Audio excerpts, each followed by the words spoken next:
I would just say to my friend from Michigan that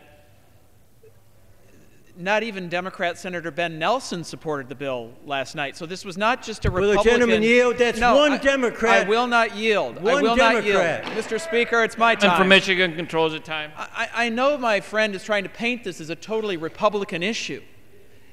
There were Democrat senators who didn't support the bill, and I mentioned one of them. But let me just say that I realize this is about Republicans and Democrats who care about the future of this country. And let me just say, Albert Einstein once defined insanity as doing the same thing over and over again and expecting a different result.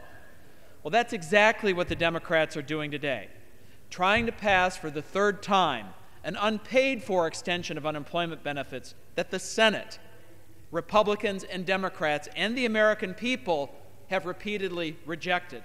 In fact, just last night, the Senate again said, thanks but no thanks to this fiscal insanity. Democrats should put an end to this sham and pay for this $34 billion spending bill so unemployed Americans can get the help they deserve. And let me be clear, I support, and Republicans have supported, extending unemployment benefits.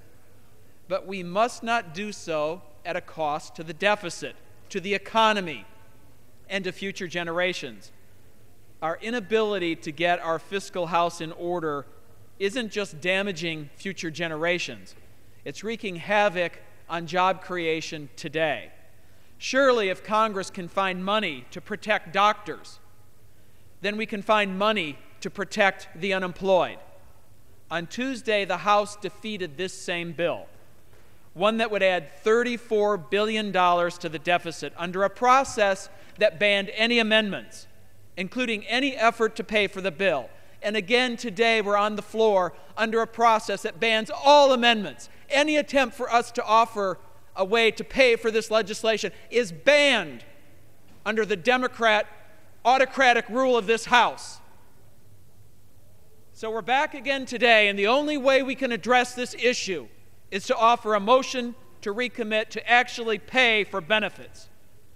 There is a way to pay for this spending, and it's something we ought to do. And any member who is serious about reining in the deficit should vote in favor of this MTR. The inability or unwillingness or both of the Democrats to pay for this bill has meant unemployed benefits have been expired for almost a month, leaving hundreds of thousands of long-term unemployed people without the benefits they need, and that number grows every week. Let me repeat that fact. Americans are not receiving their unemployment checks because Democrats refuse to pay for these benefits at a time of record federal deficits. As I said on Tuesday, the American people know it isn't right to simply add the cost of this spending to our already overdrawn national credit card. They want us to help those in need.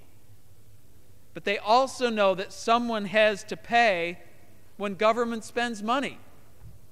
That assistance must not put our fiscal house as a nation in even worse shape. And we're already in terrible shape. Stimulus hasn't worked. In its wake, nearly 3 million private sector jobs were lost. Unemployment soared to 10% nationwide, and 48 out of 50 states lost jobs. The American people should not be punished for the failure of stimulus, and our children and grandchildren should not be punished for the failure of this Congress to act in a fiscally responsible manner.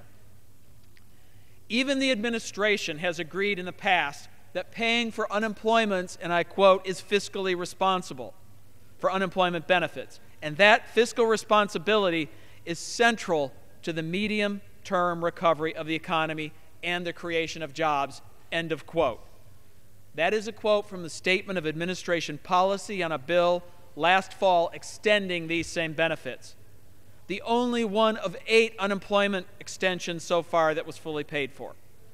So let's heed their admonition. Reject this bill, as the Senate already has, and vote to support the unemployed in favor of a fiscally responsible way by supporting the motion to recommit. And Mr. Speaker, I reserve the balance of my time. Gentleman reserves